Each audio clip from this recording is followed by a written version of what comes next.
엄마를 살리려면 7천만 원이 필요한데 고작 가진 돈은 2만 3천 원. 이 돈이 전부야. 이게 내가 가진 전부라고. 병원 옥상에서 한 여학생이 오열하고 있습니다.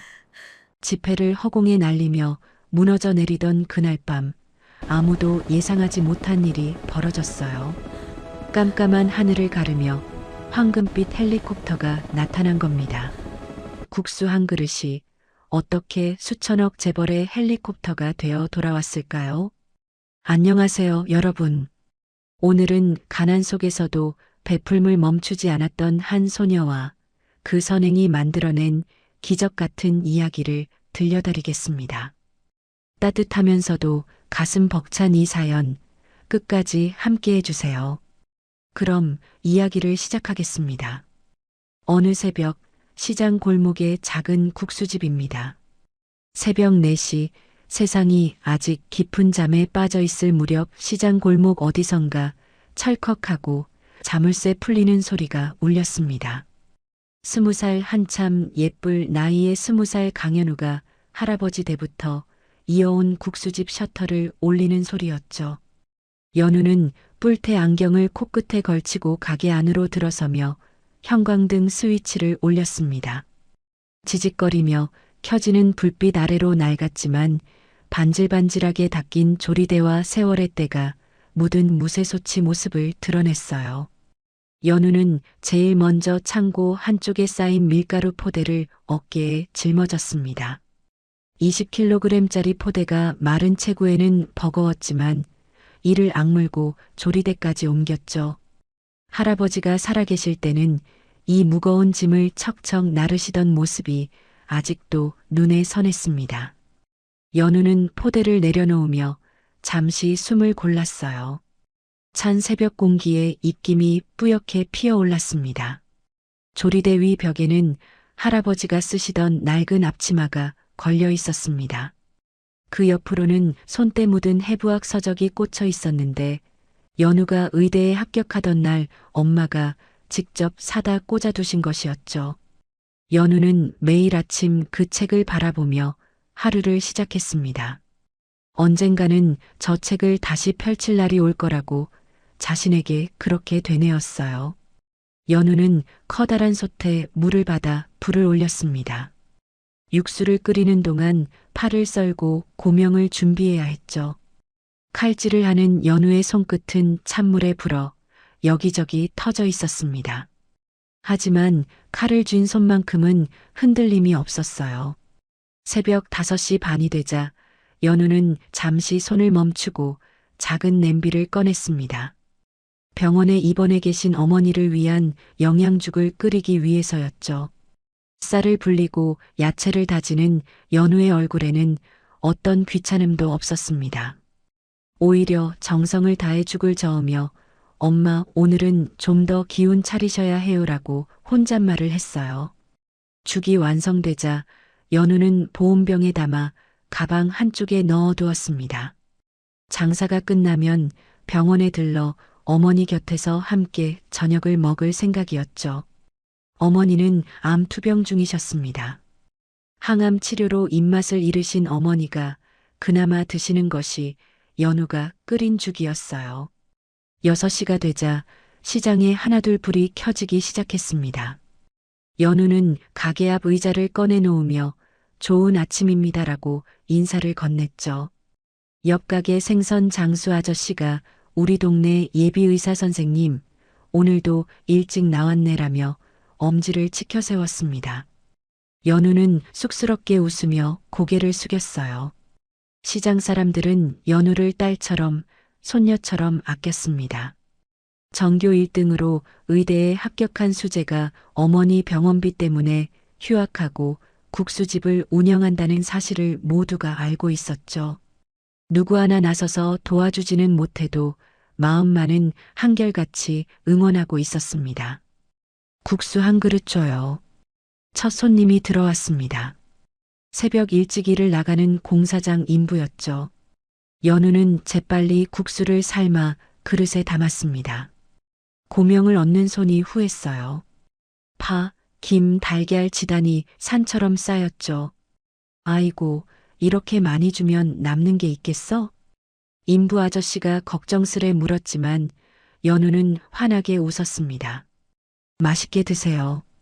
힘내셔야죠. 4,000원짜리 국수 한 그릇에 온 마음을 담는 것, 그것이 할아버지가 가르쳐 주신 장사 방식이었습니다. 가난해도 비굴하지 말고 넉넉하지 않아도 인색하지 말라는 가르침이었죠. 연우는 그 말씀을 가슴에 문신처럼 새기고 살았어요. 점심시간이 되자 가게는 북적북적해졌습니다. 단골 어르신들이 하나둘 자리를 채웠죠. 80 넘긴 김할아버지가 연우야, 국물이 좀 싱거운 것 같다라며 핀잔을 주셨습니다. 연우는 네, 할아버지. 다음엔 더 신경 쓸게요라며 웃으며 넘겼어요. 어르신들의 잔소리도 연우에겐 정이었습니다. 오후 3시가 넘어 손님이 뜸해지자 연우는 잠시 틈을 내어 가게 구석에 앉았습니다. 앞치마 주머니에서 나일론 끈을 꺼내 수수용 매듭 연습을 시작했죠. 한 손으로 끈을 감아 정교하게 묶고 푸는 동작을 수십 번 반복했습니다. 언젠가 메스를 잡을 그날을 위해 연우는 단 하루도 연습을 거르지 않았어요. 저녁 7시 마지막 손님을 보내고 연우는 설거지를 시작했습니다. 찬물에 손을 담그자 갈라진 손끝이 쓰라렸죠.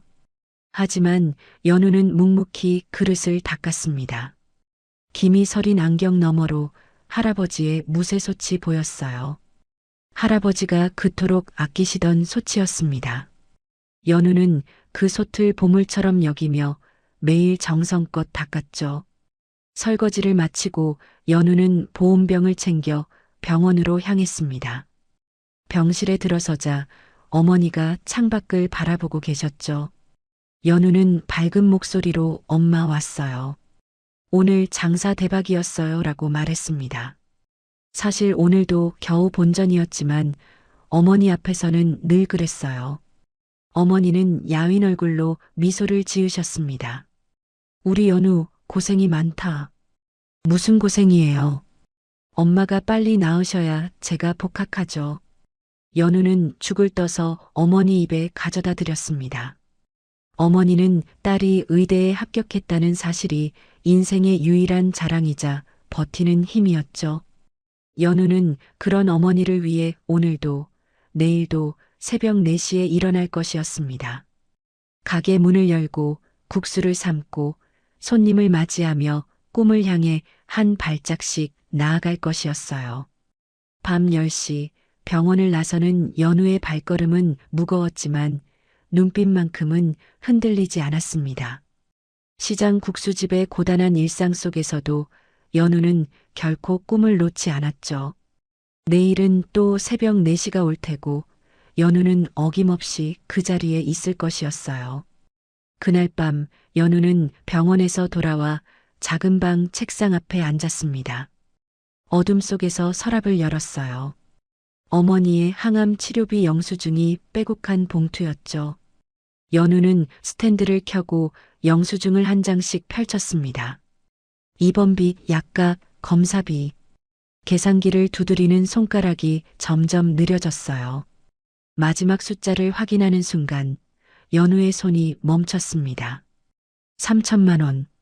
국수집을 1년 내내 쉬지 않고 운영해도 갚을 수 없는 돈이었어요. 연우는 영수증을 내려놓고 두 손으로 얼굴을 감쌌습니다. 손바닥 사이로 뜨거운 것이 흘러내렸어요. 한참을 울고 나서 연우는 휴대폰을 집어들었습니다. 의대 동기들의 단체 채팅방에 새 사진이 올라와 있었어요. 흰 가운을 입고 해부학 실습실에서 찍은 단체 사진이었습니다. 환하게 웃고 있었어요. 연우는 사진을 확대해서 한 명 한 명의 얼굴을 들여다보았습니다. 입학식 날 옆자리에 앉았던 민준이, 첫 조별과제를 함께했던 서연이, 모두가 저기 있었습니다. 연우만 빠진 채로. 저 자리에 내가 있었어야 했는데. 지금 연우의 손에는 메스 대신 국자가, 해부학 교과서 대신 밀가루 포대가 들려 있었습니다. 화면을 내리자 봉합 실습을 성공한 사진이 보였어요. 연우는 자신의 손을 내려다보았습니다. 찬물에 갈라진 손끝, 칼질에 생긴 작은 상처들. 이 손으로도 저렇게 할 수 있었어요. 아니, 누구보다 잘할 수 있었습니다. 연우는 창밖을 바라보았습니다. 깜깜한 밤하늘에 별 하나 보이지 않았죠. 내가 의사였다면 엄마 병을 더 빨리 발견했을 텐데. 어머니의 암은 발견이 늦었습니다. 의사는 조금만 더 일찍 오셨으면 좋았을 거라고 말했어요. 그 말이 연우의 가슴에 대못처럼 박혔습니다. 다음 날 아침 연우는 새벽 4시에 눈을 떴습니다. 거울 앞에 선 얼굴은 엉망이었어요. 퉁퉁 부은 눈, 헬쑥한 볼. 20살이라기엔 너무 지쳐 보이는 얼굴이었습니다. 연우는 찬물로 세수를 하며 거울 속 자신에게 말했습니다. 버텨야 해. 오늘도 버텨야 해. 며칠 전 학교에서 온 공문이 떠올랐어요. 휴학은 최대 1년까지만 가능하며 그 이후에는 재적 처리된다는 내용이었습니다. 연우에게 남은 시간은 1년뿐이었어요. 점심시간이 되자 손님들이 몰려들었습니다. 연우는 정신없이 움직였어요. 그 와중에도 주방 벽에 붙은 쪽지를 훑었습니다. 라틴어로 된 근육 이름들, 뼈의 구조. 연우가 직접 적어 붙인 것이었어요. 국수를 건지면서 연우는 소리 없이 광배근, 승모근, 삼각근을 의조렸습니다. 언젠가 다시 학교로 돌아갈 날을 위해 연우는 단 하루도 공부를 멈추지 않았습니다. 그때 휴대폰이 울렸습니다. 병원 원무과였습니다. 차갑고 사무적인 목소리가 강연우님 보호자가 맞냐고 물었습니다. 네, 맞습니다. 밀린 입원비 납부건으로 연락했다고 현재 미납금이 2,300만 원이라고 말했습니다. 연우의 손이 떨렸어요. 조금만 더 시간을 주시면. 이미 2달이나 유예해 드렸습니다. 이번 달 말까지 납부하지 않으시면 퇴원 절차를 밟아야 합니다. 알겠습니다. 어떻게든 마련하겠습니다. 연우는 간신히 말을 짜냈습니다. 하지만 방법이 없었어요. 저녁이 되어 병원에 간 연우는 어머니 앞에서 애써 웃었습니다. 엄마, 오늘 죽 맛있게 끓였어요. 드셔보세요. 어머니는 연우의 얼굴을 바라보시며 야윈 손으로 볼을 어루만졌습니다. 우리 딸 얼굴이 왜 이렇게 말랐냐고, 밥은 제대로 먹고 다니냐고 물으셨어요. 그럼요. 국수집 하는데 밥 굶겠어요? 어머니가 조심스럽게 학교는 어떻게 됐냐고 물었습니다. 걱정 마세요, 엄마.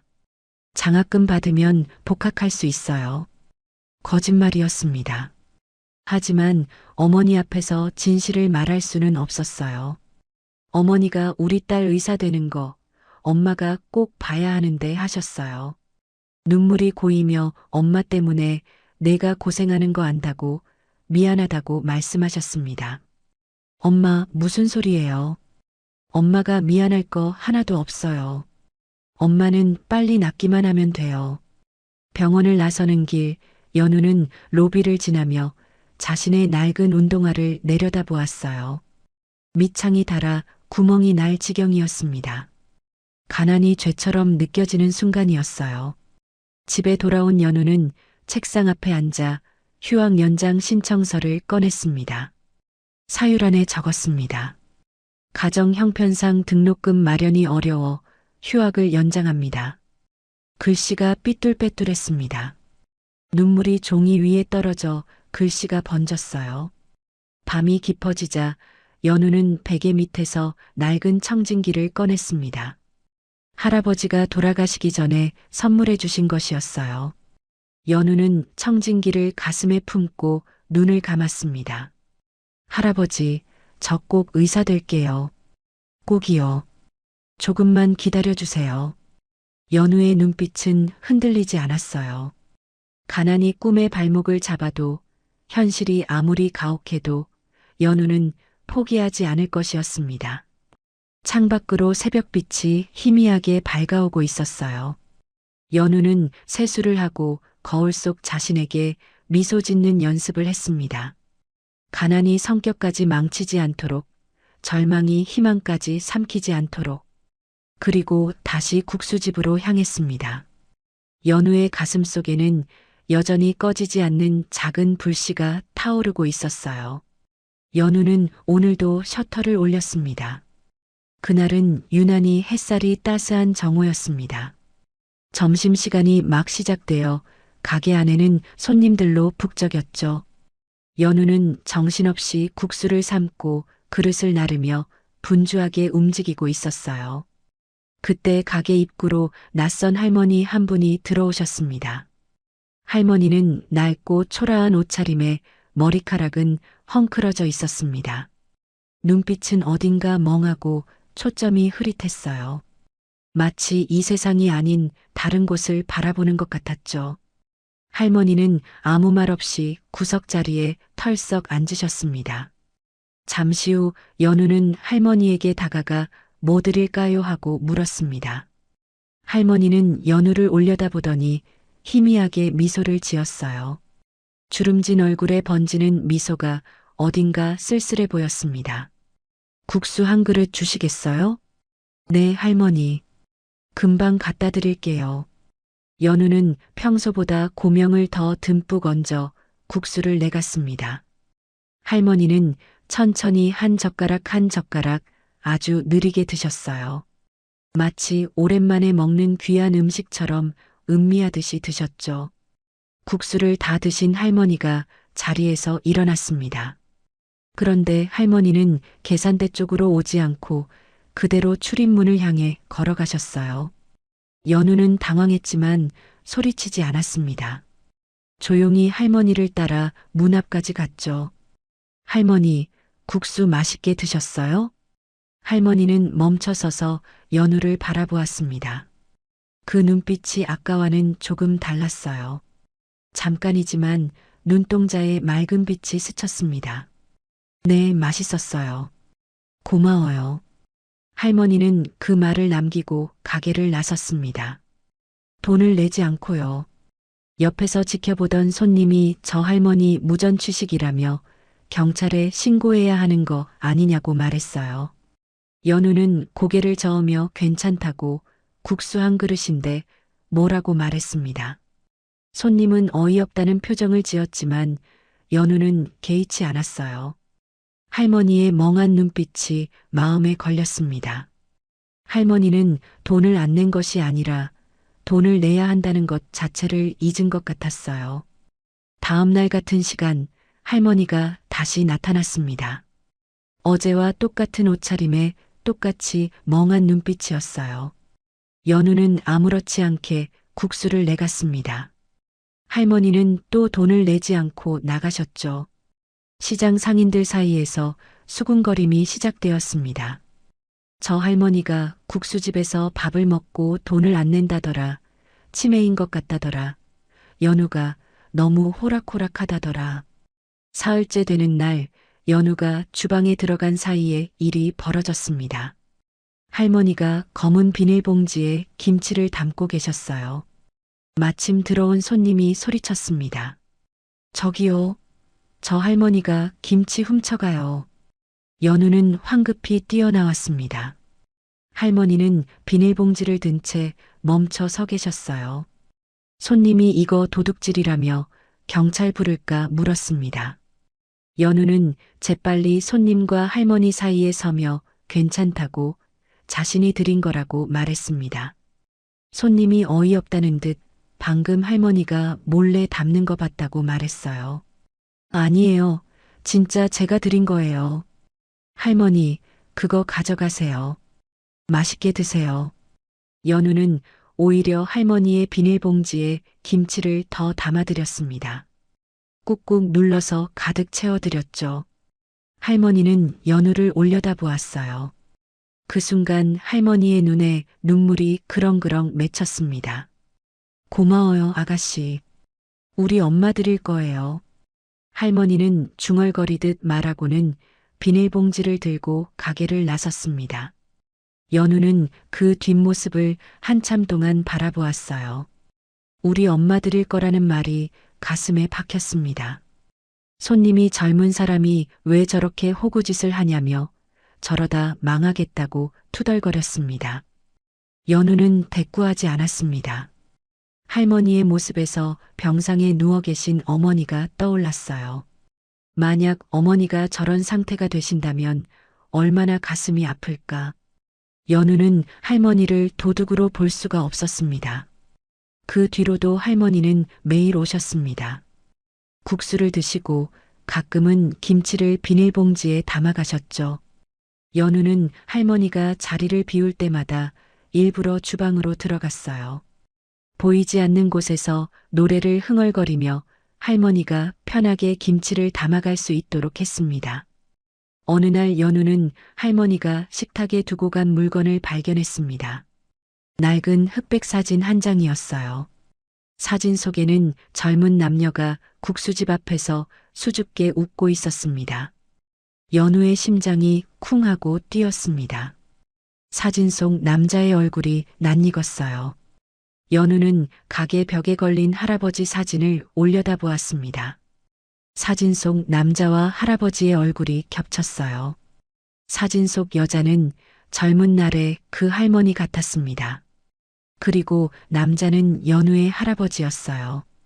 할머니와 할아버지가 아는 사이였던 걸까요? 연우는 사진을 소중히 보관했습니다. 할머니가 다음에 오시면 돌려드려야겠다고 생각했어요. 다음 날 할머니가 또 오셨습니다. 연우는 국수를 내어드리며 조심스럽게 물었어요. 할머니, 혹시 이 가게 예전에 오신 적 있으세요? 할머니는 국수를 드시다 말고 고개를 들었습니다. 멍하던 눈빛이 잠깐 또렷해졌어요. 여기요? 여기는 제가 일하던 곳이에요. 옛날에, 아주 옛날에. 할머니는 그 말을 하고는 다시 멍한 표정으로 돌아갔습니다.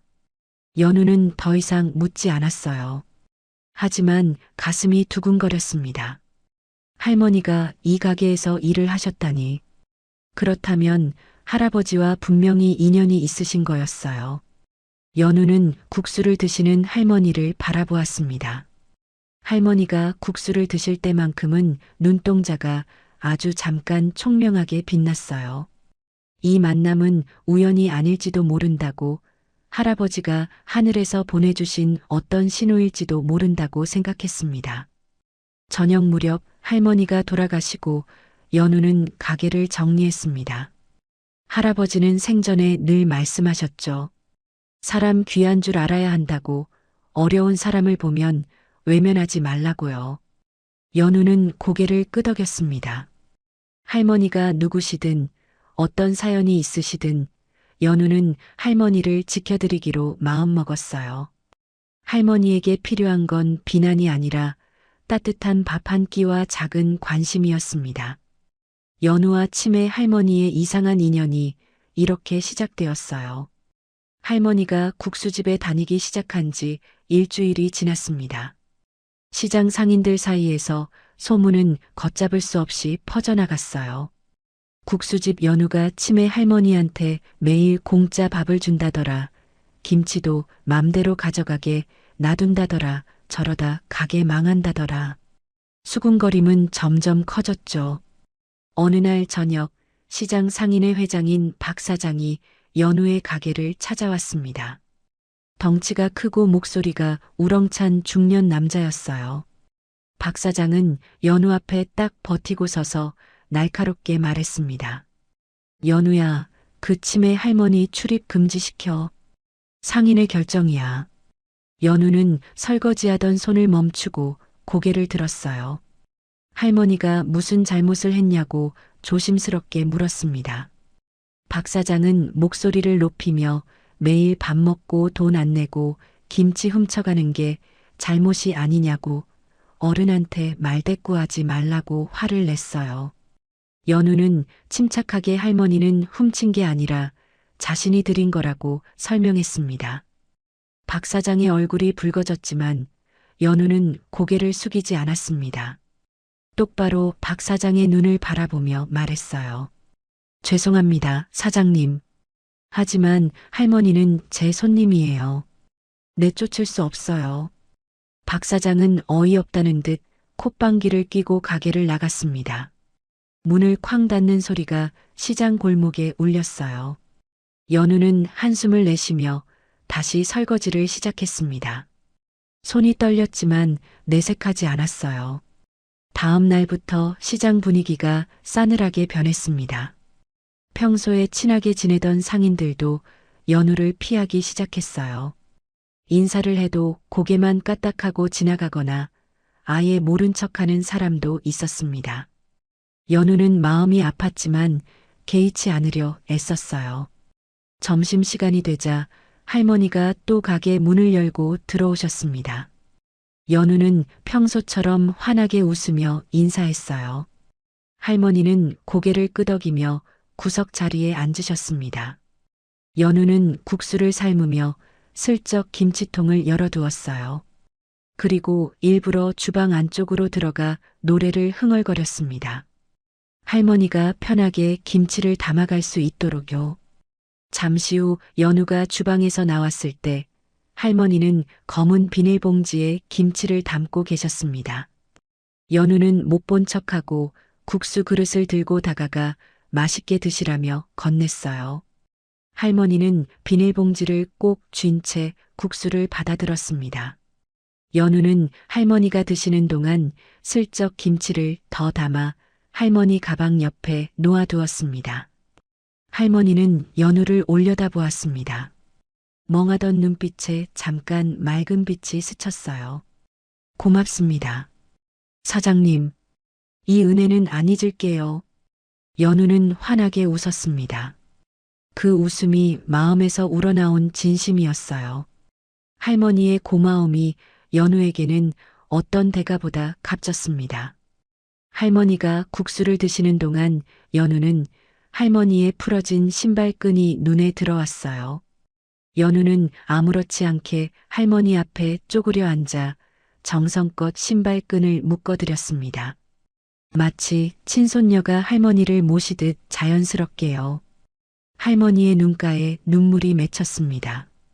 할머니는 연우의 손을 꼭 잡았습니다. 주름진 손이었지만 어딘가 따뜻했어요.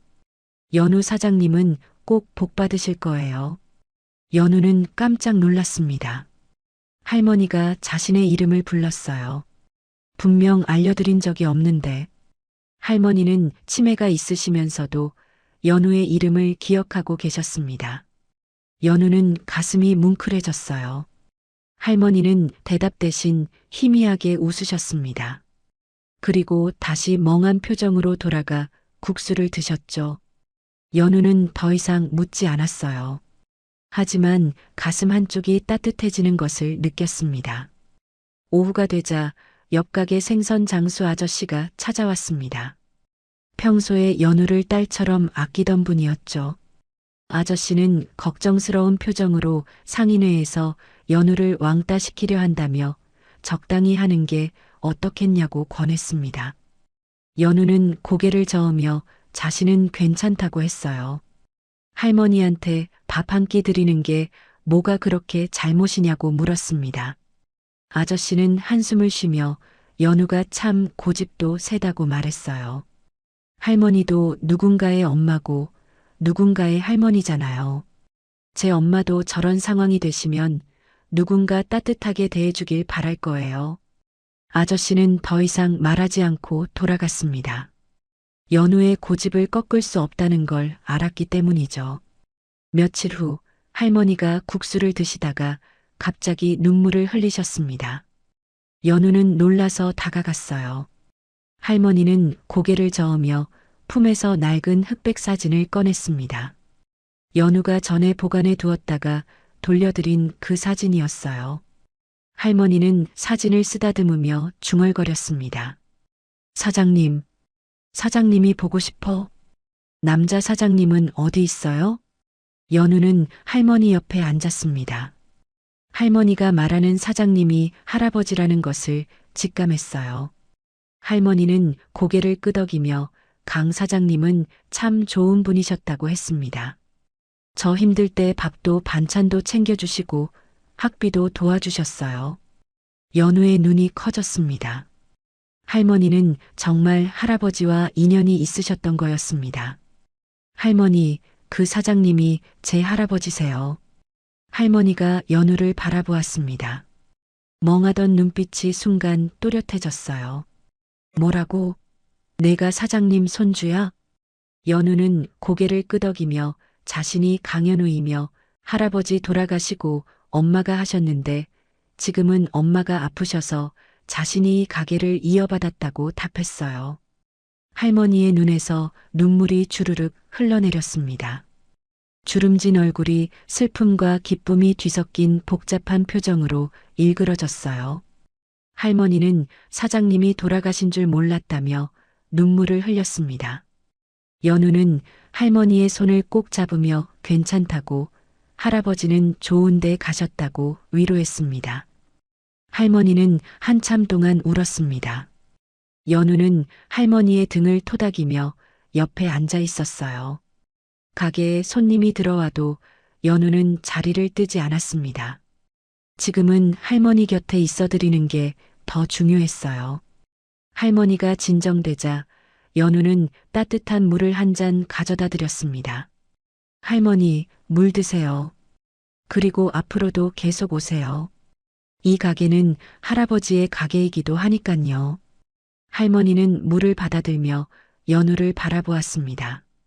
그 눈빛에 감사와 그리움이 가득했어요. 고마워요, 연우 사장님. 연우 사장님은 할아버지의 눈빛을 닮았어요. 연우는 미소 지었습니다.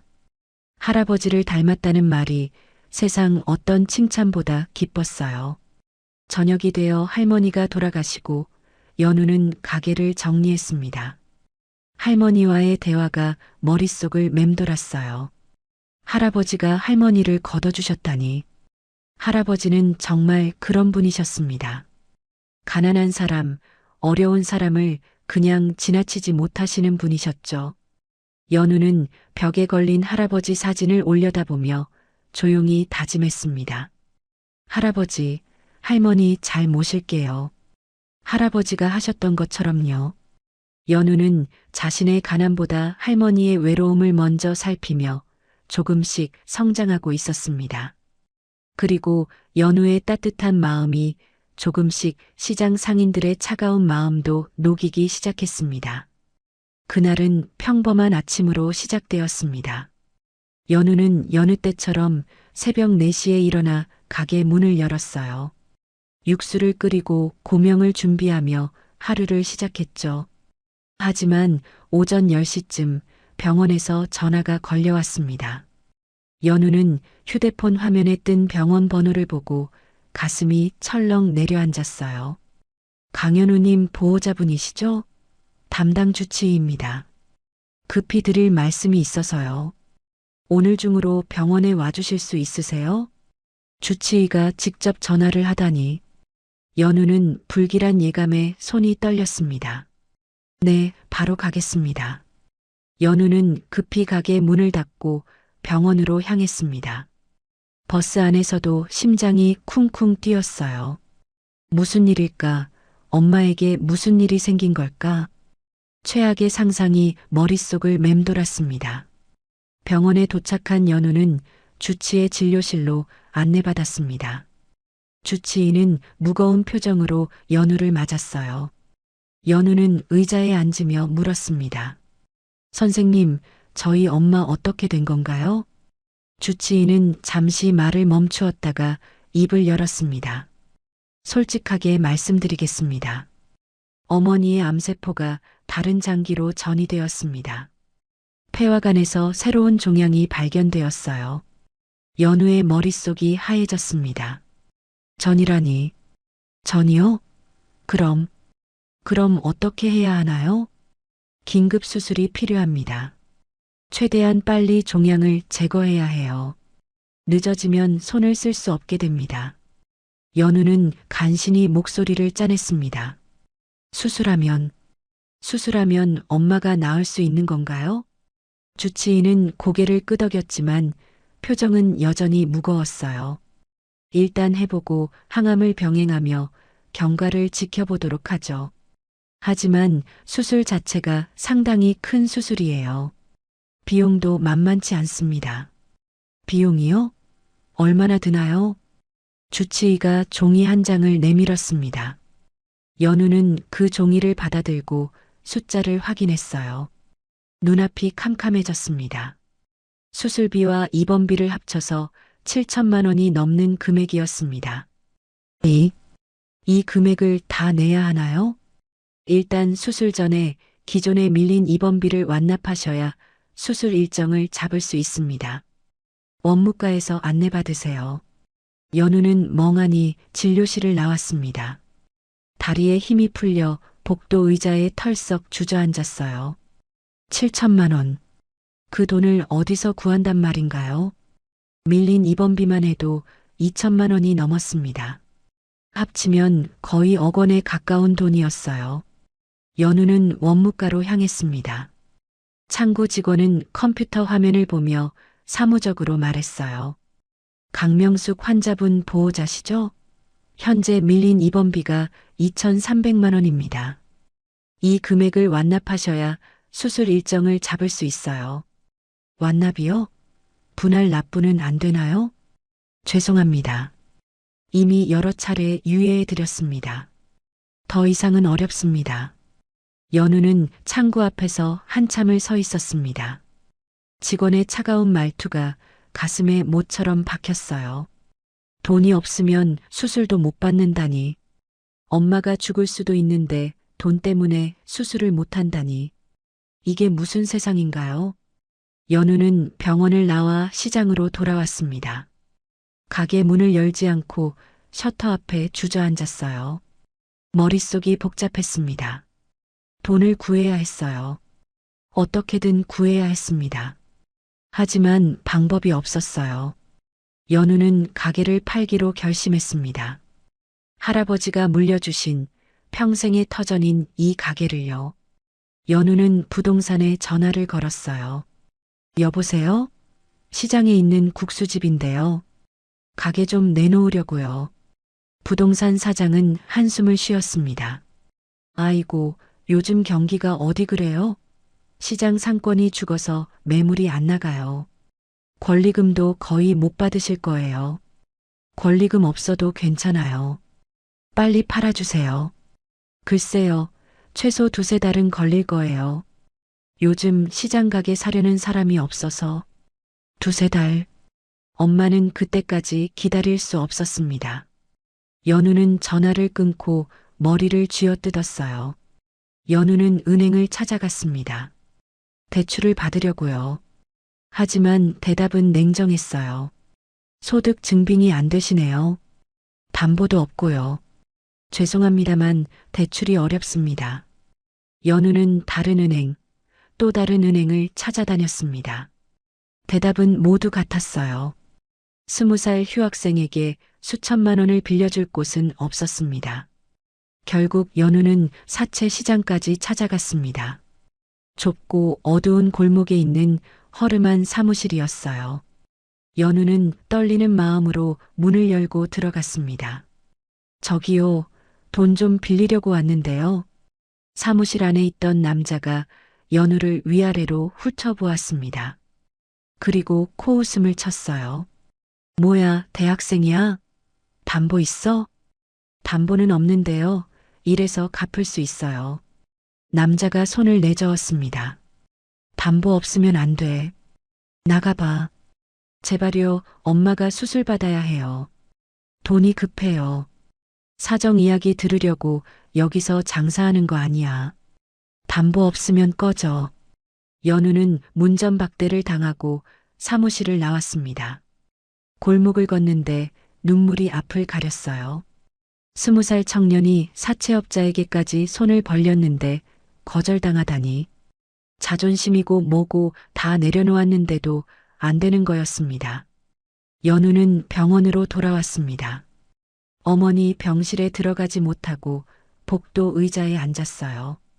병실 문 너머로 어머니의 기침 소리가 들렸습니다. 연우는 그 소리를 들으며 소리 없이 울었어요. 입을 틀어막고 어깨를 들썩이며 울었습니다. 얼마나 시간이 흘렀을까요? 연우는 지쳐서 복도 의자에 쓰러지듯 누웠습니다. 잠이 들었다 깨었다를 반복하며 밤을 보냈어요. 새벽이 되어서야 연우는 병원을 나왔습니다. 눈이 퉁퉁 붓고 얼굴이 창백했어요. 가게로 돌아온 연우는 문을 열 힘도 없었습니다. 셔터 앞에 주저앉아 멍하니 하늘을 올려다보았어요. 그때 익숙한 발소리가 들렸습니다. 할머니였어요. 할머니가 연우 앞에 서서 내려다보고 계셨습니다. 아가야, 왜 그러니? 얼굴이 왜 이래? 연우는 할머니를 올려다보았습니다. 그리고 참았던 눈물이 터졌어요. 할머니, 저 어떡해요? 연우는 할머니 앞에 무릎 꿇고 무너졌습니다. 체면도 자존심도 없었어요. 그저 서럽고 막막해서 울 수밖에 없었습니다. 죄송해요, 할머니. 오늘은 국수 못 드려요. 육수를 못 끓였어요.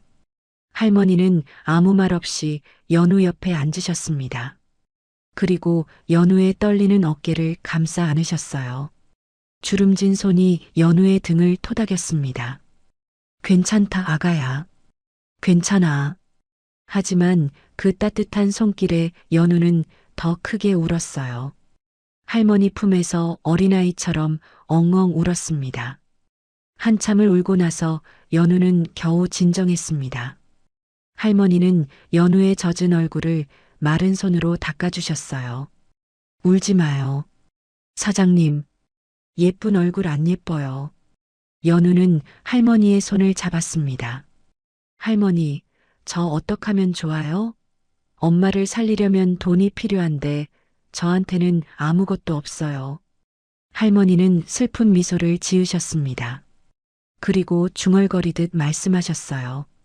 아가야, 세상에 방법 없는 일은 없어. 사장님이 그러셨어. 하늘이 무너져도 솟아날 구멍이 있다고. 연우는 그 말에 조금 위로가 되었습니다. 하지만 현실은 달라지지 않았어요. 수술비는 여전히 없었고 엄마의 상태는 점점 나빠지고 있었습니다.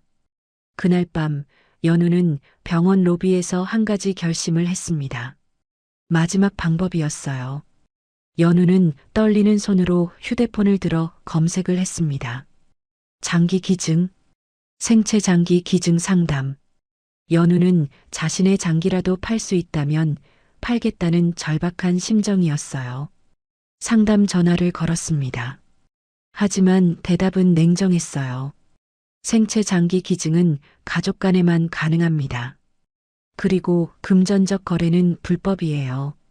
연우는 전화를 끊고 병원 화장실로 들어갔습니다. 거울 속 자신의 얼굴이 낯설었어요. 푹 꺼진 눈, 창백한 피부, 갈라진 입술. 20살이라기엔 너무 지쳐 보이는 얼굴이었습니다.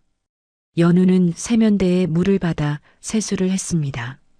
차가운 물이 얼굴을 적시는 동안 연우는 생각했어요. 이대로 엄마를 잃는 건가? 가난 때문에 엄마가 죽는 건가? 내가 아무것도 할 수 없는 건가? 병원 복도를 걷는데 중환자실 앞을 지나게 되었습니다. 유리문 너머로 온갖 기계에 연결된 환자들이 보였어요. 호흡기 소리, 모니터 소리가 규칙적으로 울렸습니다. 연우는 그 앞에 멈춰 섰어요. 엄마도 저렇게 될 수 있다는 생각에 다리가 풀렸습니다. 연우는 병원 벽에 기대어 주저앉았습니다. 세상이 자신을 버린 것 같은 극심한 고립감이 밀려왔어요. 가난에 대한 공포가 온몸을 짓눌렀습니다. 돈이 없어서 사랑하는 사람을 지킬 수 없다니. 이게 대체 무슨 세상인가요?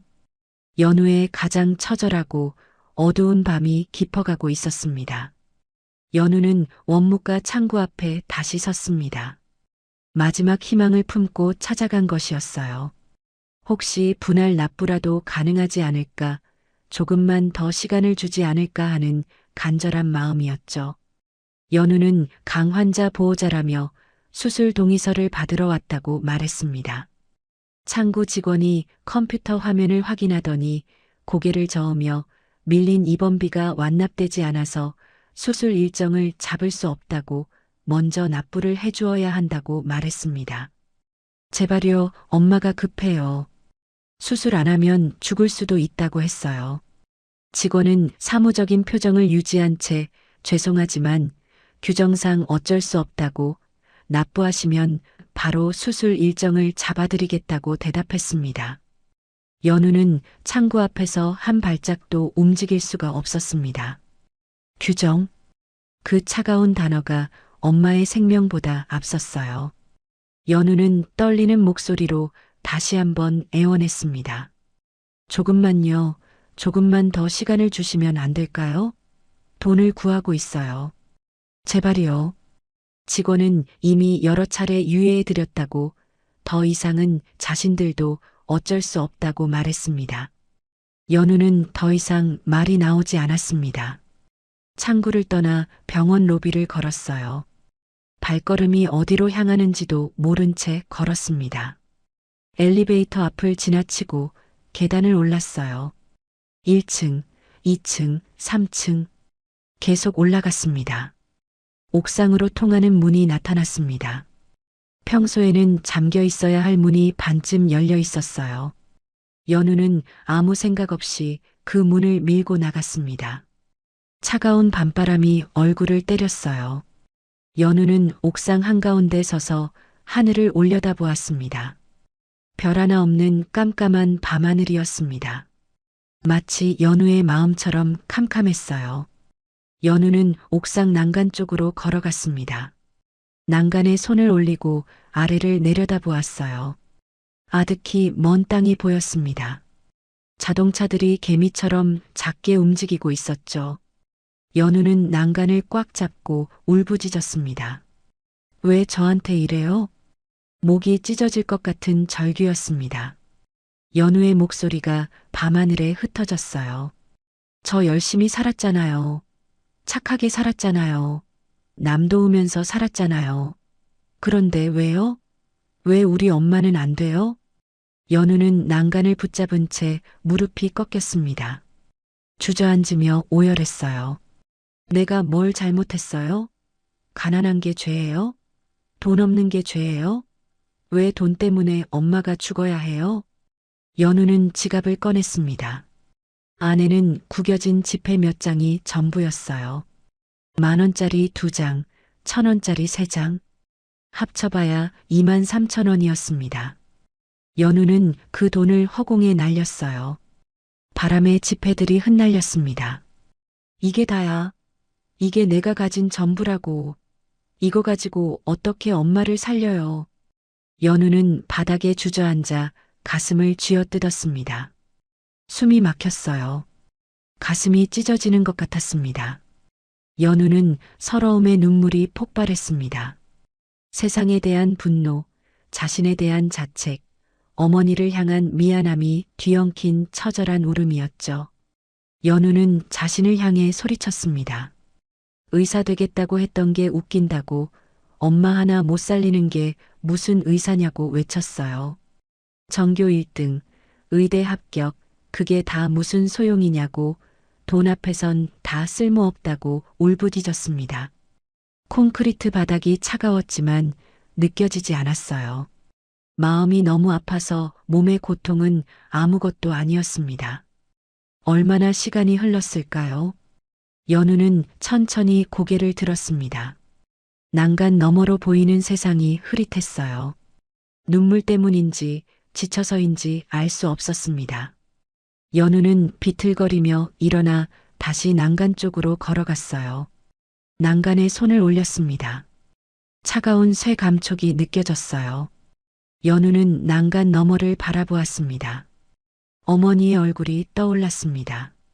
병상에서 웃으시던 어머니, 연우 걱정에 잠 못 이루시던 어머니, 합격했다고 자랑스러워 하시던 어머니. 이번에는 조용히 어깨만 들썩이며 울었어요. 세상에 대한 원망, 운명에 대한 원망. 하지만 원망한다고 달라지는 건 없었습니다. 그때였습니다. 갑자기 병원 안쪽이 소란스러워졌어요. 옥상 문이 벌컥 열리더니 보안요원 2명이 뛰어들어왔습니다. 보안요원 1명이 연우에게 다가오며 여기 계셨냐고, 괜찮냐고 물었어요. 연우는 영문을 몰라 어리둥절하며 무슨 일이냐고 되물었습니다. 보안요원들이 일단 이쪽으로 오라고, 옥상은 위험하다고 말하며 연우를 옥상 안쪽으로 안내했습니다. 연우는 무슨 일인지 알 수 없었습니다. 보안요원들이 무전기로 뭔가를 주고받았어요. 보안요원이 무전기로 옥상을 확보했다고, 민간인 1명이 있었고 현재 안전하다고 보고했습니다. 연우는 보안요원에게 무슨 일이냐고, 왜 이러는 거냐고 물었습니다. 보안요원이 VIP 환자가 온다고, 병원 전체 보안 통제 중이라고, 잠시만 여기 계시라고 대답했어요. VIP 환자? 연우는 이해가 되지 않았습니다. 하지만 보안요원의 심각한 표정을 보니 뭔가 큰일이 벌어지고 있는 것 같았어요. 연우는 옥상 구석에서 떨며 주저앉아 있었습니다. 눈물이 채 마르지 않은 얼굴로 무릎을 끌어안고 웅크렸어요.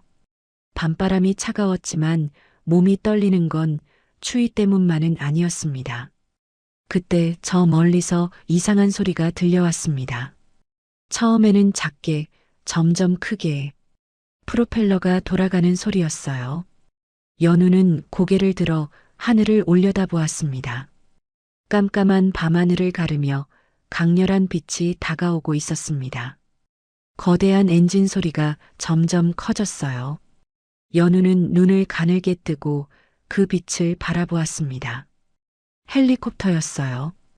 그것도 아주 큰 헬리콥터가 병원 옥상을 향해 내려오고 있었습니다. 보안요원들이 분주하게 움직였습니다. 옥상에 착륙 신호를 보내고 주변을 정리했어요. 연우는 그 광경을 멍하니 바라보았습니다. 자신의 비참한 현실이 한 번 더 피부로 와 닿았어요. 헬리콥터가 점점 가까워졌습니다. 거센 바람이 연우의 낡은 옷자락을 휘날렸어요. 묶었던 머리카락이 풀어져 얼굴을 가렸습니다. 연우는 손으로 머리카락을 쓸어넘기며 헬리콥터를 올려다보았어요. 그 위용이 압도적이었어요. 연우는 그 광경에 숨이 멎는 것 같았습니다. 헬리콥터가 천천히 옥상에 내려앉았습니다. 프로펠러 소리가 서서히 잦아들었어요. 연우는 옥상 구석에서 그 모습을 바라보았습니다. 인생에서 가장 낮고 어두운 순간에 나타난 거였어요. 연우는 알 수 없었습니다. 저 헬리콥터가 왜 여기에 온 건지, 저 안에 누가 타고 있는 건지. 하지만 무언가 거대한 변화가 시작되고 있다는 것만은 느낄 수 있었어요. 연우의 인생에서 가장 어두운 밤, 그 끝에서 반전의 서막이 열리고 있었습니다. 대형 헬리콥터가 천천히 착륙했습니다. 프로펠러가 일으키는 거센 바람에 연우의 낡은 옷자락이 미친 듯이 펄럭였어요. 풀어진 머리카락이 사방으로 흩날렸습니다. 헬리콥터의 엔진 소리가 서서히 잦아들었습니다. 연우는 옥상 구석에 웅크린 채 그 광경을 바라보았어요. 이게 현실인지 꿈인지 분간이 되지 않았습니다. 방금까지 절망에 빠져 울부짖던 자신이 지금은 마치 영화 속 한 장면을 보는 것 같았어요. 헬리콥터 문이 열렸습니다.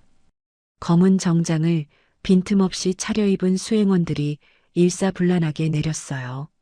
4명, 5명, 6명.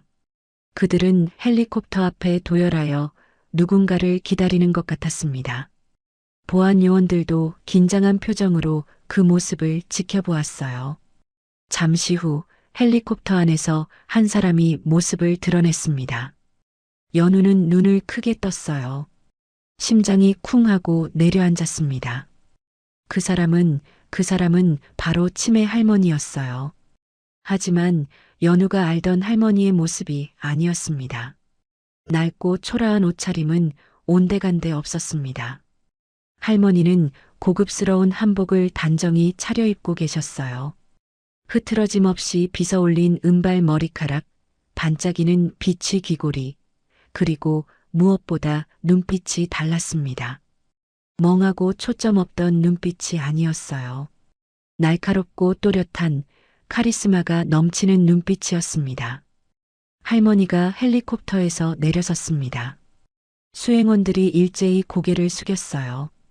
할머니는 천천히 걸음을 옮기며 옥상을 둘러보았습니다. 그리고 구석에 웅크리고 있는 연우를 발견했어요. 연우는 얼어붙었습니다. 할머니가 자신을 향해 걸어오고 있었어요. 한 걸음, 두 걸음. 할머니의 발걸음에서는 위험이 느껴졌습니다. 연우가 알던 그 할머니가 맞는 건지 의심이 들 정도였어요. 할머니가 연우 앞에 멈춰 섰습니다.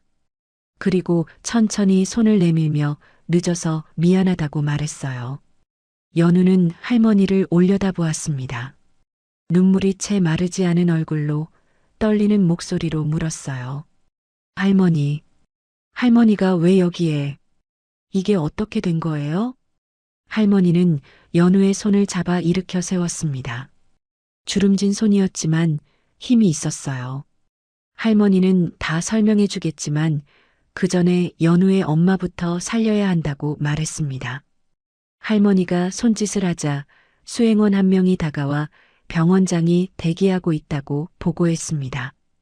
연우는 그 호칭에 귀를 의심했어요. 할머니가 이사장이라고요? 그때 옥상 문이 열리고 한 남자가 허둥지둥 뛰어왔습니다. 고급 양복을 입은 중년 남자였어요. 연우는 그 얼굴을 알아보았습니다. 이 병원의 병원장이었어요. 원무과에서 냉정하게 수술을 거부하던 그 병원의 최고 책임자였죠. 병원장은 할머니 앞에 서더니 허리를 깊이 숙이며 오시느라 고생 많으셨다고, 모든 준비가 완료되었다고 보고했습니다.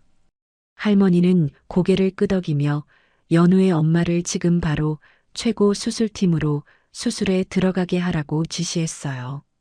병원장이 고개를 숙이며 이미 수술팀이 대기 중이니 바로 진행하겠다고 답했습니다. 연우는 멍하니 그 광경을 바라보았습니다. 방금까지 돈이 없어서 수술을 못 받는다던 병원이었어요. 규정이라며 냉정하게 거절하던 병원이었습니다. 그런데 지금 병원장이 직접 와서 고개를 숙이고 있었어요. 잠깐만요. 연우가 입을 열었습니다. 목소리가 떨렸어요. 이게 대체 어떻게 된 거예요? 할머니가 누구세요? 왜 병원장님이? 할머니가 연우를 바라보며 미소 지었습니다. 따뜻하면서도 어딘가 쓸쓸한 미소였어요. 연우야, 나는 이 병원을 세운 사람이야. 이 병원만이 아니라 전국에 12개 병원을 가진 의료재단의 이사장이지. 연우의 입이 벌어졌습니다. 전국 12개 병원을 가진 의료재단이라면 그건 국내 최대 규모의 의료재단이었어요. 연우는 믿을 수 없다는 표정으로 할머니가 정말 그 재단의 이사장이냐고 물었습니다. 할머니가 고개를 끄덕이며 자신의 이름은 김복순이고 사람들은 자신을 복순여사라고 부른다고 말했어요. 복순여사. 연우는 그 이름을 들은 적이 있었습니다. 의료계의 전설적인 인물이었어요. 맨손으로 의료재단을 일궈낸 입지전적인 여성사업가, 수많은 장학사업과 무료진료로 유명한 자선가. 그 복순 여사가 바로 시장 국수집에 찾아오던 치매 할머니였다니요. 연우는 그런데 왜 자신들의 국수집에 오셨던 건지, 왜 치매인 척을 하셨는지 물었습니다. 할머니가 연우의 말을 끊으며 치매인 척이 아니라고 했어요. 자신은 정말 치매를 앓고 있으며 초기 치매라고요. 자신이 돌아가는 과거는 언제나 같은 곳이라고, 60년 전 연우 할아버지의 국수집에서 일하던 시절이라고요. 연우의 눈에 눈물이 고였습니다. 할머니가 왜 국수집에 찾아왔는지, 왜 김치를 봉지에 담았는지, 왜 엄마한테 줄 거라고 했는지 이제야 이해가 되었어요. 연우야, 내 할아버지는 나의 은인이야. 50년 전 갈 곳 없던 나에게 일자리를 주시고, 사장님도 그때 어려웠는데 학비도 도와주시고, 본인이 가진 모든 걸 나누셨던 대단한 분이셨단다. 할아버지가 아니었다면 지금의 복순 여사도 없었을 거야. 그리고 내 국수 한 그릇이 잊고 살았던 그 고마움을 깨워주었단다.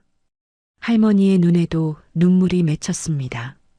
그런데 연우가 국수를 내밀었을 때 그 눈빛이 연우 할아버지와 똑같았다고요. 연우는 눈물을 흘리며 할머니의 말을 들었습니다. 할머니는 연우가 돈도 안 받고 국수를 주고 김치를 몰래 더 넣어주고 신발끈을 묶어줄 때 60년 전 사장님을 보았다고 했어요. 그래서 너를 지켜보았어.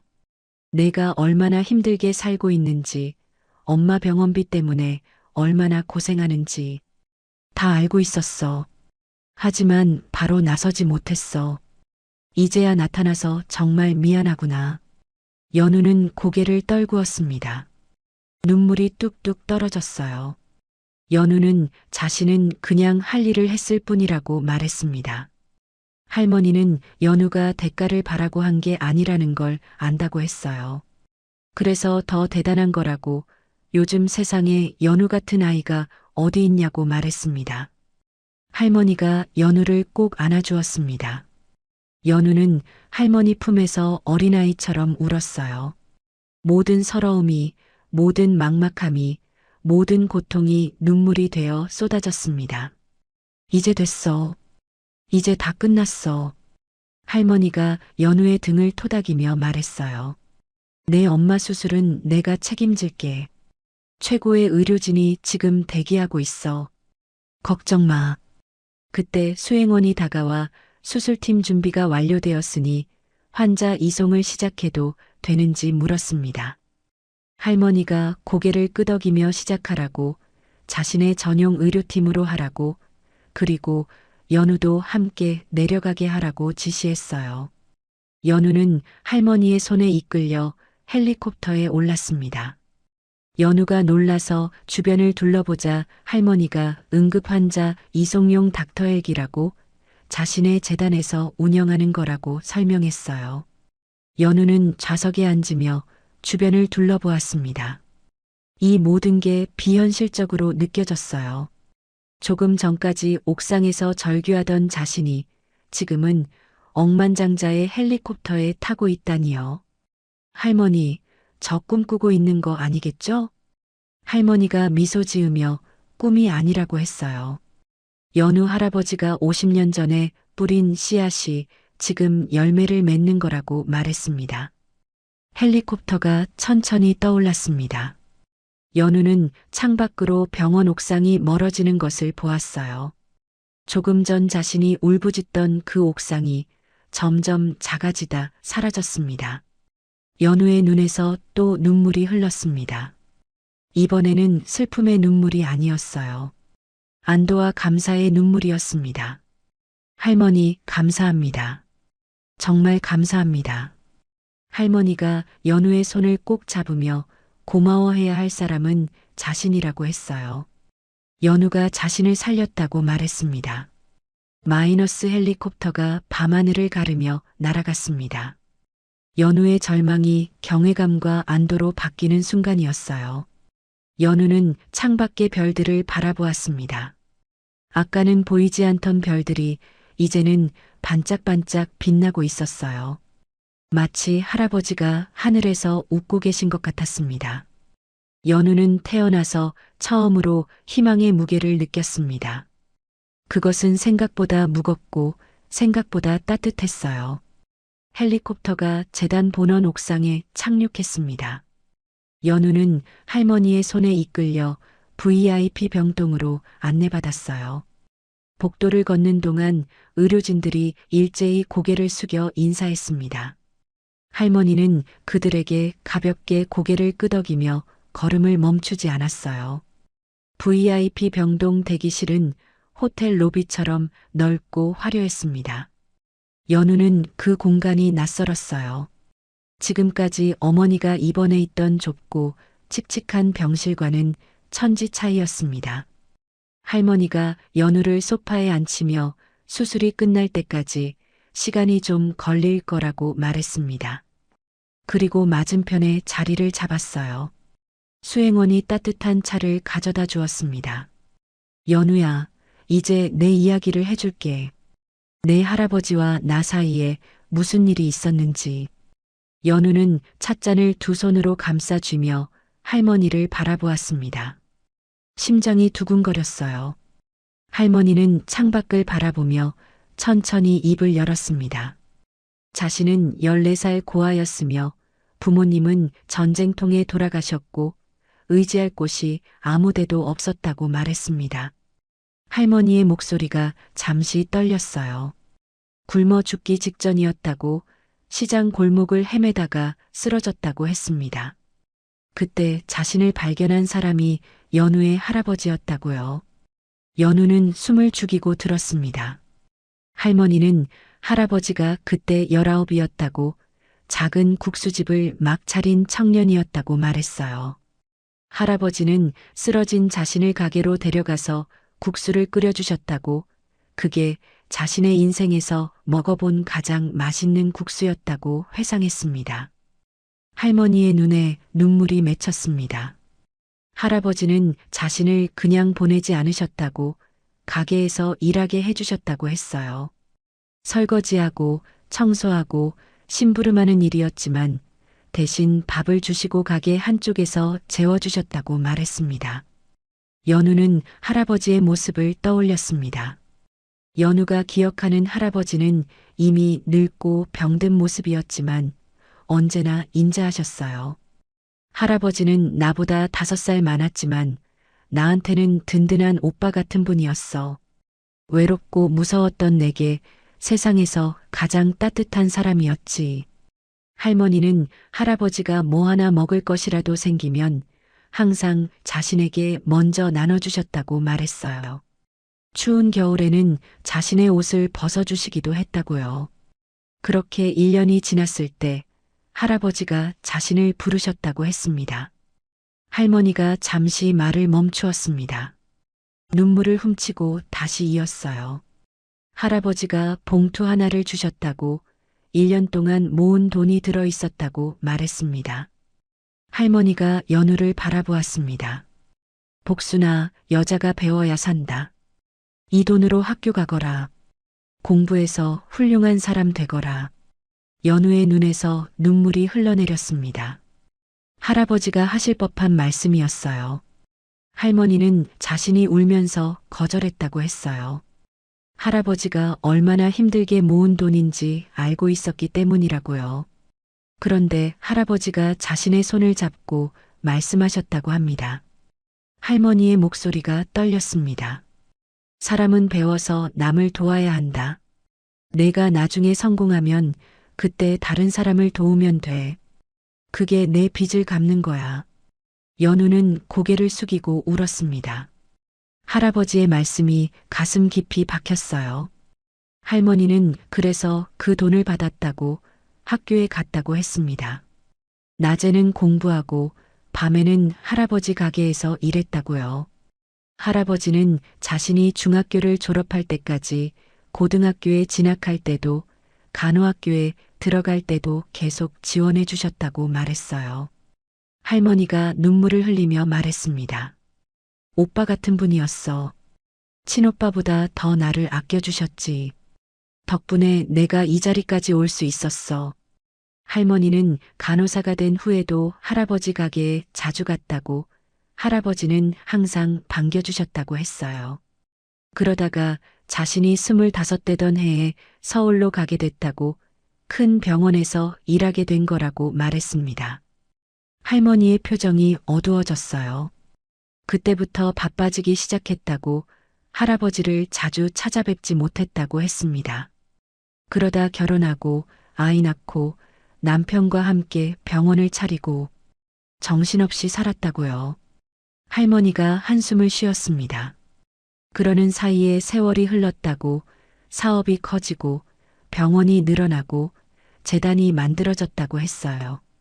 어느새 자신은 억만장자가 되어 있었다고, 그때야 할아버지 생각이 났다고, 은혜를 갚아야겠다고 생각했다고 말했습니다. 연우는 할머니의 말을 기다렸습니다. 할머니는 할아버지를 찾아갔다고 했습니다. 그런데 할머니의 목소리가 막혔습니다. 눈물이 볼을 타고 흘러내렸어요. 할아버지는 이미 돌아가신 뒤였다고, 자신이 찾아간 건 할아버지 장례식이 끝난 지 한 달 후였다고 말했습니다. 연우의 가슴이 먹먹해졌습니다. 그때부터 내 마음에 구멍이 생겼어. 은혜를 갚지 못했다는 죄책감. 오빠처럼 날 아껴주신 분께 얼굴 한번 못 보고 보내드렸다는 후회. 그게 나를 갉아먹었지. 할머니가 연우의 손을 잡았습니다. 그러다 치매가 시작된 거라고, 처음에는 가벼운 건망증인 줄 알았다고 했어요. 그런데 점점 심해지더니 어느 날부터 과거로 돌아가기 시작했다고, 60년 전 할아버지 국수집에서 일하던 그 시절로 돌아간다고 설명했습니다. 연우는 이제야 모든 것이 이해가 되었습니다. 할머니가 왜 국수집에 찾아왔는지, 왜 김치를 담으며 엄마한테 줄 거라고 했는지. 할머니는 치매가 심해지면 자신은 14살 고아로 돌아간다고, 할아버지 가게에서 일하던 그때로 돌아간다고 했어요. 그래서 무의식 중에 연우의 가게를 찾아간 거라고, 그 시절 국수집인 줄 알고 찾아갔다고 말했습니다. 할머니가 연우를 바라보며 미소 지었습니다. 그런데 내가 나한테 국수를 주었잖아. 돈도 안 받고 김치도 더 넣어주고 신발끈도 묶어주고. 그 모습이 할아버지와 똑같았어. 할머니의 눈에서 또 눈물이 흘렀어요. 연우가 훔치는 김치를 모른 척 더 넣어줄 때 자신은 60년 전 그 오빠 같은 사장님을 보았다고 했습니다. 그 순간 자신의 정신이 돌아왔다고, 자신이 누구인지, 여기가 어디인지 깨달았다고 말했어요. 연우는 할머니의 손을 꼭 잡았습니다. 할머니, 저는 그냥 할아버지라면 그렇게 하셨을 것 같아서요. 할머니가 고개를 끄덕였어요. 알아. 그래서 더 감동받은 거야. 넌 할아버지의 가르침을 그대로 이어받았어. 가난해도 베풀 줄 알고 어려워도 남을 도울 줄 아는. 그게 진짜 유산이야. 할머니가 연우의 얼굴을 두 손으로 감싸 쥐었습니다. 연우야, 내가 60년 동안 성공하며 살았지만 정작 가장 소중한 분께 제대로 보답하지 못했어. 바쁘다는 핑계로 성공했다는 자만으로 내 은인을 잊고 살았지. 연우야, 용서해다오. 내 할아버지를 대신해서. 연우는 눈물을 흘리며 고개를 저었습니다. 할머니, 할아버지는 분명 기뻐하셨을 거예요. 할머니가 성공하신 것만으로도요. 고맙다, 연우야. 내 의대 복학은 내가 책임질게. 등록금만이 아니라 전문의 과정까지 모든 걸 후원할 거야. 연우가 고개를 저으며 그건 너무 과하다고 말했어요. 거절하지 마. 이건 내게 주는 게 아니야. 60년 전 내 할아버지가 나한테 빌려준 희망의 이자야. 할머니의 말에 연우는 더 이상 거절할 수 없었습니다. 그때 수술실 문이 열리고 의사가 나와 보호자가 맞냐고 물으며 수술이 성공적으로 끝났다고, 종양을 깨끗이 제거했고 예후도 좋다고 말했습니다. 연우는 그 자리에 무릎을 꿇고 울었습니다. 어머니가 살았어요. 어머니가 살았습니다. 할머니가 연우를 일으켜 세우며 울지 말라고, 이제 시작이라고 했어요. 연우의 엄마도 연우도 이제 새로운 삶이 시작되는 거라고 말했습니다.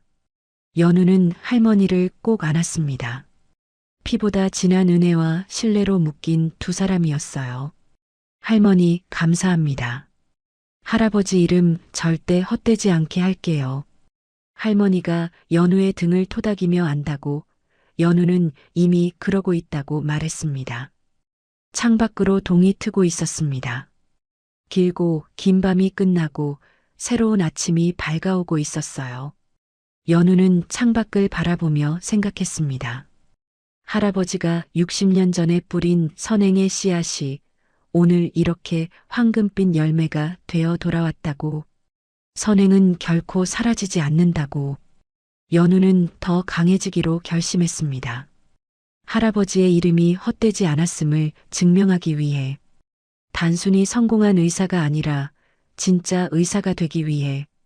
연우의 눈빛이 단단하게 빛났습니다. 어머니의 수술이 성공하고 일주일이 지났습니다. 어머니는 VIP 병동에서 최고의 치료를 받으며 빠르게 회복하고 계셨어요. 창밖으로 햇살이 쏟아지는 병실에서 어머니는 연우의 손을 잡고 눈물을 흘리셨습니다. 어머니는 이게 꿈이 아니냐고, 정말 자신이 낳은 게 맞냐고 물으셨어요. 네, 엄마. 꿈 아니에요. 엄마 이제 다 나으신 거예요. 어머니는 연우를 꼭 끌어안으셨어요. 마른 팔이었지만 힘이 느껴졌습니다. 어머니는 고맙다고, 연우가 고생해서 자신이 살았다고 말씀하셨습니다. 연우는 고개를 저으며 자신이 한 게 아니라 할아버지가 하신 거라고 말했습니다. 어머니는 의아한 표정을 지으셨어요. 연우는 할머니와의 인연, 할아버지의 60년 전 선행에 대해 천천히 말씀드렸습니다.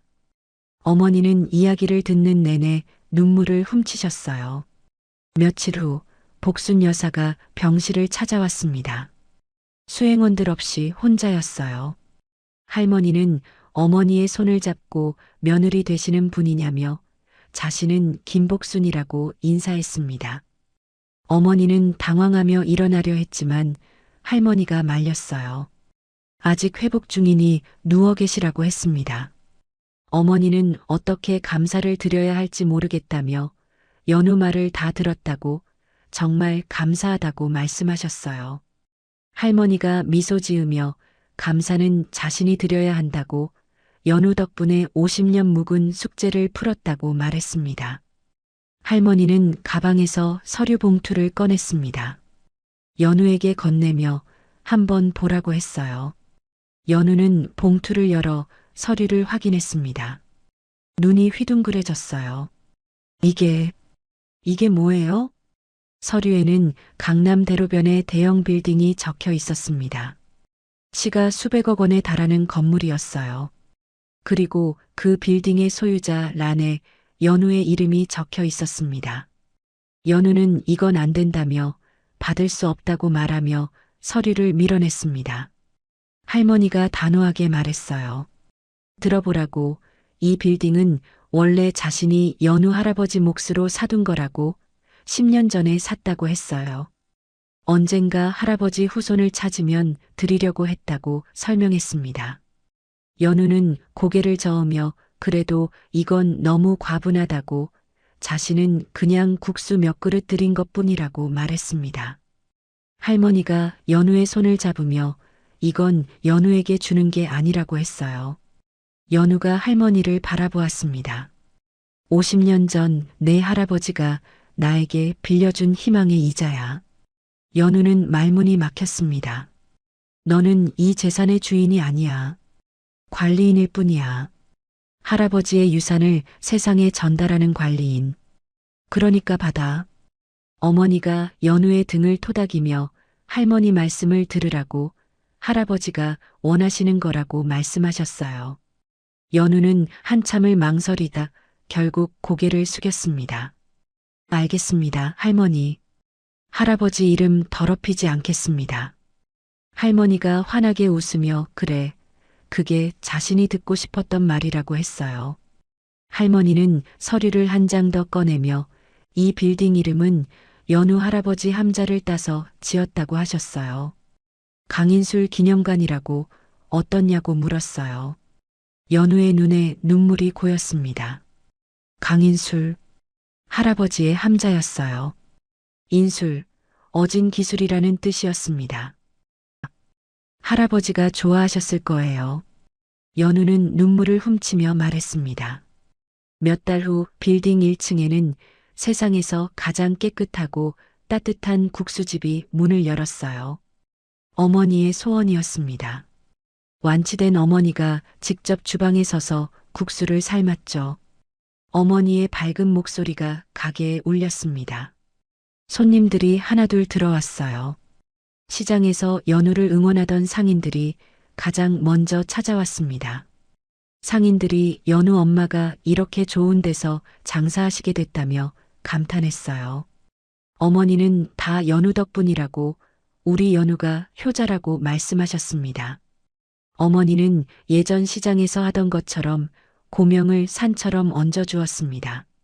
가격은 여전히 저렴했어요. 강남 한복판에서 4,000원짜리 국수를 파는 가게는 이곳뿐이었습니다. 빌딩 2층부터 5층까지는 가난한 의대생들을 위한 장학센터가 들어섰습니다. 등록금 걱정 없이 공부할 수 있도록 기숙사와 도서관, 스터디룸이 갖춰졌어요. 연우처럼 형편이 어려운 학생들이 꿈을 포기하지 않도록 하기 위해서였죠. 6층부터 10층까지는 의학연구소가 자리 잡았습니다. 아직 연우는 복학도 하지 않은 학생이었지만 미래를 위한 준비였어요. 언젠가 연우가 훌륭한 의사가 되어 이곳에서 연구하고 후학을 양성하게 될 것이었습니다. 개관식 날 복순 여사가 연우에게 봉투 하나를 건넸습니다. 이건 연우의 복학 등록금이라고, 자신이 직접 쓴 편지도 들어있다고 말했어요. 연우는 봉투를 받아들었습니다. 봉투 안에는 등록금 영수증과 손편지가 들어있었어요. 할머니의 삐뚤빼뚤한 글씨가 정겨웠습니다. 연우에게 50년 전 내 할아버지가 나에게 봉투를 주셨듯이 오늘 내가 너에게 봉투를 준다. 공부 열심히 해서 훌륭한 의사가 되거라. 그리고 나중에 너도 누군가에게 봉투를 전해주거라. 선행은 그렇게 이어지는 거야. 복순 할머니가. 연우는 편지를 읽으며 눈물을 흘렸습니다. 할머니, 약속할게요. 저도 누군가에게 꼭 전해줄게요. 개관식이 끝나고 손님들이 돌아간 후 연우는 빌딩 옥상에 올라갔습니다. 저 멀리 시장이 있는 쪽이 보였습니다. 연우가 새벽마다 국수를 삶던 그 시장이요. 연우는 하늘을 올려다보며 할아버지가 보고 계시냐고, 자신이 해냈다고, 할아버지 이름으로 된 빌딩이 생겼다고 말했습니다. 바람이 불었습니다. 마치 할아버지가 대답하시는 것 같았어요. 연우는 앞으로 더 열심히 하겠다고, 할아버지처럼 사람 귀한 줄 아는 의사가 되겠다고 다짐했습니다. 연우는 품에서 낡은 앞치마를 꺼냈습니다. 할아버지가 쓰시던 그 앞치마였어요. 연우는 그 앞치마를 가슴에 품으며 연구소 정중앙에 걸어두겠다고, 자신의 시작을 잊지 않으려고 한다고 말했습니다. 그날 밤 연우는 어머니와 함께 국수집에서 저녁을 먹었습니다. 강남 빌딩 주인이 된 후에도 어머니는 여전히 땀 흘리며 국수를 삶으셨어요. 연우는 이제 그만 쉬셔도 된다고, 돈 걱정 없지 않냐고 말했습니다. 어머니가 고개를 저으며 안 된다고, 자신은 이게 좋다고, 손님들 국수 맛있게 먹는 거 보면 행복하다고 말씀하셨어요. 연우는 어머니의 그 모습이 좋았습니다. 돈이 생겨도 변하지 않는 어머니. 그게 진짜 부자라고 생각했어요. 시장에서 연우를 비난하던 사람들이 찾아왔습니다. 상인회 회장 박 사장도 왔어요. 그들은 연우 앞에 고개를 숙이며 미안하다고, 그때 자신들이 잘못했다고 사과했습니다. 연우는 웃으며 손을 내밀었습니다. 괜찮아요. 다 지난 일이에요. 국수 드시고 가세요. 연우의 대범한 용서에 그들은 감복했습니다. 박 사장은 눈물까지 글썽이며 연우가 대단한 아이라고, 진짜 대단하다고 말했어요. 연우는 그들에게 국수를 대접했습니다. 4,000원짜리 국수, 고명이 산처럼 쌓인 그 국수, 할아버지 때부터 이어져 온 그 맛이었습니다. 밤이 깊어지자 복순 여사가 연우를 불렀습니다. 빌딩 회의실에서 단둘이 마주 앉았어요. 할머니는 자신이 이제 많이 늙었다고, 언제까지 재단을 이끌 수 있을지 모르겠다고 말했습니다. 연우는 할머니를 바라보았습니다. 할머니는 그래서 연우에게 부탁하고 싶은 게 있다고, 나중에 연우가 준비가 되면 이 재단을 맡아줄 수 있겠냐고 물었어요. 연우는 놀라서 말을 잇지 못했습니다. 할머니는 물론 지금 당장은 아니라고, 연우는 아직 학생이니 조금 더 기다려달라고 말했어요. 하지만 언젠가 연우가 훌륭한 의사가 되고 충분한 경험을 쌓으면 그때 이 재단을 이어받아 달라고 부탁했습니다. 할머니가 연우의 손을 잡으며 자신이 연우 할아버지의 정신을 60년 동안 이어왔다고, 이제 그걸 연우에게 전해주고 싶다고 말했어요. 연우는 한참을 생각하다 고개를 끄덕였습니다. 알겠습니다, 할머니. 그때가 되면 꼭 그렇게 할게요. 할머니가 평온하게 미소 지었습니다. 60년 묵은 짐을 내려놓은 것 같은 표정이었어요. 고맙다고, 이제 자신은 마음 편히 눈 감을 수 있겠다고 말했습니다. 연우는 할머니를 꼭 안았습니다. 피보다 진한 인연, 선행으로 맺어진 가족. 연우와 할머니는 그렇게 진짜 가족이 되었습니다. 10년이 흘렀습니다. 30살이 된 연우는 어느덧 실력과 인품을 겸비한 흉부외과 전문의가 되어 있었어요. 강인술 기념관 옥상에 선 연우의 모습은 10년 전 그 절규하던 청년과는 완전히 달라져 있었습니다. 단단한 눈빛, 그리고 흰 가운 위로 빛나는 청진기. 연우는 옥상 난간에 기대어 서울 시내를 내려다보았습니다. 10년 전 병원 옥상에서 울부짖던 그날 밤이 떠올랐어요. 그때는 세상이 끝난 것 같았는데 지금은 이렇게 높은 곳에서 세상을 내려다보고 있었습니다. 선생님, 출동 요청 들어왔습니다. 뒤에서 간호사의 목소리가 들렸어요. 연우는 고개를 돌리며 어디냐고 물었습니다. 간호사가 강원도 산간 지역이라고, 교통사고 환자인데 중증 흉부 외상이라고, 지역 병원에서는 수술이 어렵다고 한다고 보고했습니다. 연우는 망설임 없이 몸을 돌리며 헬기를 준비하라고, 바로 출발한다고 지시했습니다. 옥상 한쪽에는 닥터 헬기가 대기하고 있었습니다. 10년 전 연우를 구하러 왔던 바로 그 헬기였죠. 이제는 연우가 그 헬기를 타고 다른 사람들을 구하러 다녔습니다. 연우는 헬기에 올라 안전벨트를 맸습니다. 의료 장비를 점검하고 팀원들에게 흉부 외상이니까 개용 세트를 준비하고 수혈용 혈액도 충분히 챙기라고 지시했어요. 팀원들이 알겠다고 답했습니다. 헬기가 이륙했습니다. 프로펠러 소리가 요란하게 울리는 가운데 연우는 창밖을 바라보았어요. 서울 시내가 점점 작아지고 푸른 산과 들판이 펼쳐졌습니다. 1시간 후 헬기는 강원도 산간 마을에 착륙했습니다. 지역 병원 앞 공터였어요.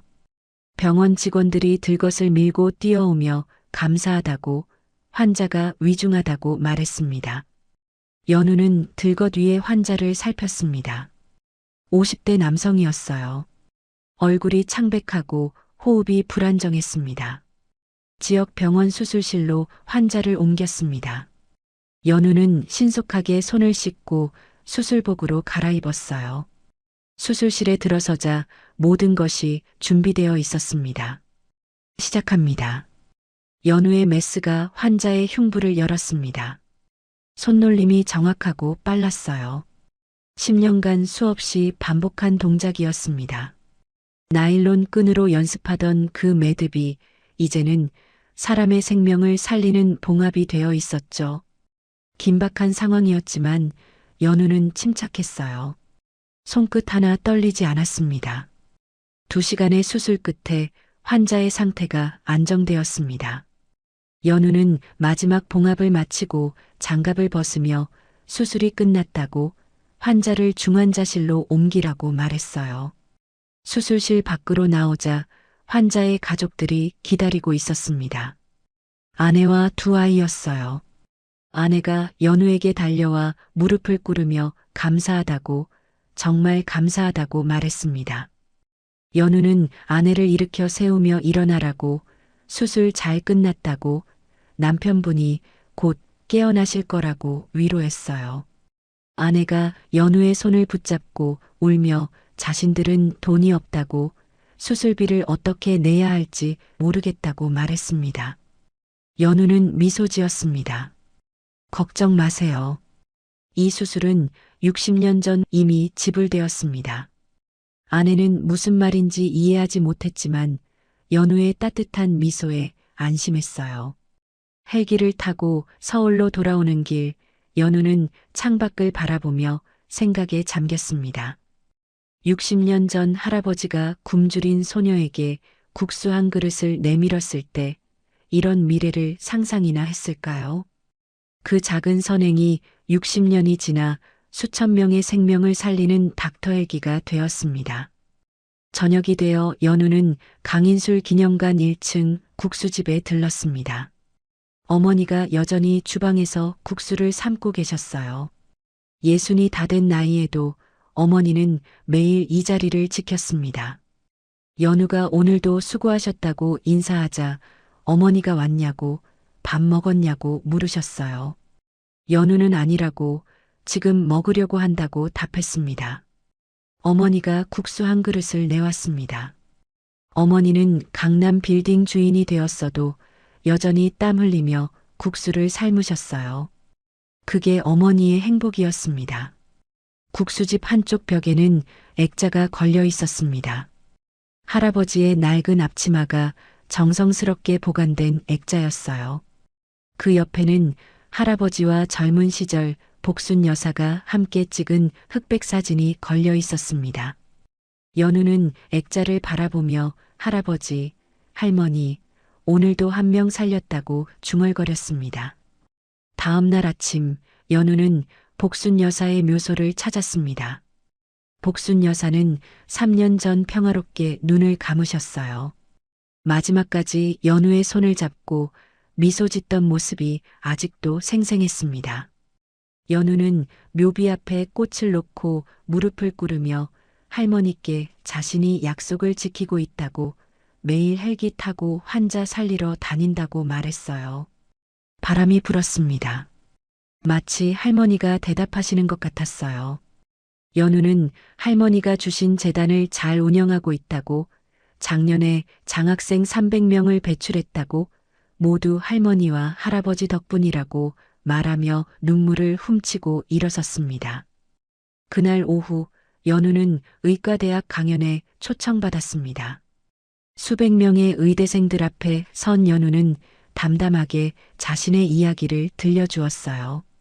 자신은 10년 전만 해도 시장에서 국수를 팔던 휴학생이었다고, 어머니 병원비를 감당하지 못해 병원 옥상에서 울부짖던 청년이었다고 말했습니다.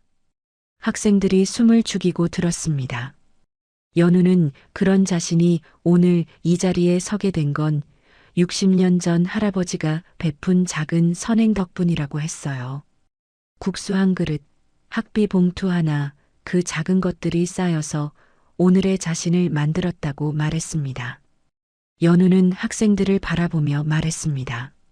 여러분, 의사는 단순히 병을 고치는 사람이 아닙니다. 사람을 살리는 사람이에요. 그리고 사람을 살리는데 가장 중요한 건 기술이 아니라 마음입니다.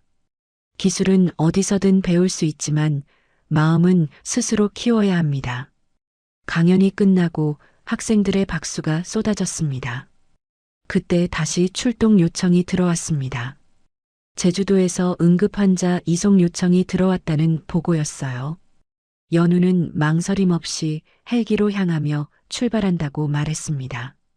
흰 가운 자락이 바람에 펄럭였어요. 프로펠러 소리가 밤하늘에 울려 퍼졌어요. 10년 전 연우에게 희망을 가져다 주었던 그 소리가 이제는 연우를 통해 수많은 사람들에게 전해지고 있었죠. 헬기 안에서 연우는 창밖의 별들을 바라보았습니다. 할아버지와 할머니가 저 별이 되어 지켜보고 계신 것 같았어요. 할아버지, 할머니, 저 오늘도 갑니다. 누군가를 살리러요. 연우의 눈빛이 단단하게 빛났습니다. 밤하늘을 가르며 날아가는 헬기. 그 안에는 60년의 세월을 이어온 선행의 유산이 타고 있었습니다.